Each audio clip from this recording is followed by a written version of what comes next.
केंद्र सरकार और राज्य सरकार के संयुक्त तत्वाधान में नेशनल वर्कशॉप ऑफ लाइवलीहुड का 2 दिवसीय कार्यशाला का आयोजन रांची में किया गया है, जिसमें भारत देश के खासकर झारखंड राज्य के विभिन्न जिलों के जो अधिकारी हैं वो अपने अपने क्षेत्र में अपने अपने जिलों में अपने अनुभव को साझा कर रहे हैं और कैसे समाज में और कैसे अपने परिवेश में वो आगे बढ़े, इस पर चर्चा की जा रही है। यहाँ आए अधिकारियों ने क्या कुछ कहा है, सबसे पहले ये सुनते हैं।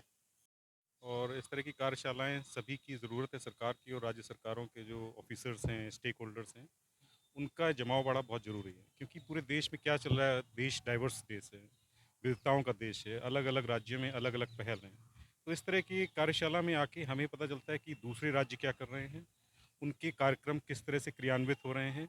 तो आपस में एक समन्वय और एक्सचेंज की यहाँ पे पॉसिबिलिटी होती है और जो हुआ भी है। अब जैसे सुबह-सुबह जो पहला इनॉग्रल के बाद जो सेशन था, मुझे लगता है स्वयं सहायता समूह को समर्पित किया है झारखंड सरकार ने, डीएनयूएलएम जो झारखंड है। उसमें वो महिलाएं आई जिन्होंने परेशानियों को उठाते हुए धीरे धीरे कदम बढ़ाते हुए स्वयं सहायता के थ्रू झारखंड में अच्छे अच्छे काम शुरू किए और उनकी आमदनी जो बताया उन्होंने 15,000 16,000 रुपये महीने की हो गई है। तो मुझे लगता है इस तरह के इनिशिएटिव देश स्तर पर चल रहे हैं, बट इस तरह की कार्यशाला में आके हमें पता चलता है। जैसे मैं चंडीगढ़ से आया हूँ, चंडीगढ़ नगर निगम से, तो हम वो जहाँ कर रहे हैं वो हम यहाँ बताएंगे और जो यहाँ हो रहा है वो हम सुनेंगे।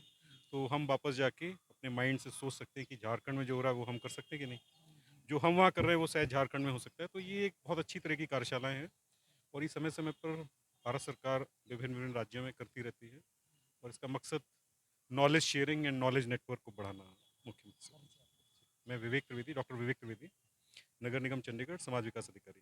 इस कार्यशाला में आए अधिकारियों ने अपने अपने क्षेत्र से शिक्षा, रोजगार, स्वास्थ्य और बुनियादी सुविधाओं पर अपने अपने अनुभव शेयर किए। साथ ही कैसे उन्हें डेवलप करना है, इस पर भी अपने बातें मुखरता के साथ रखी। सहयोगी फैयाज के साथ मोइजुद्दीन, कोयलांचल संवाद, रांची।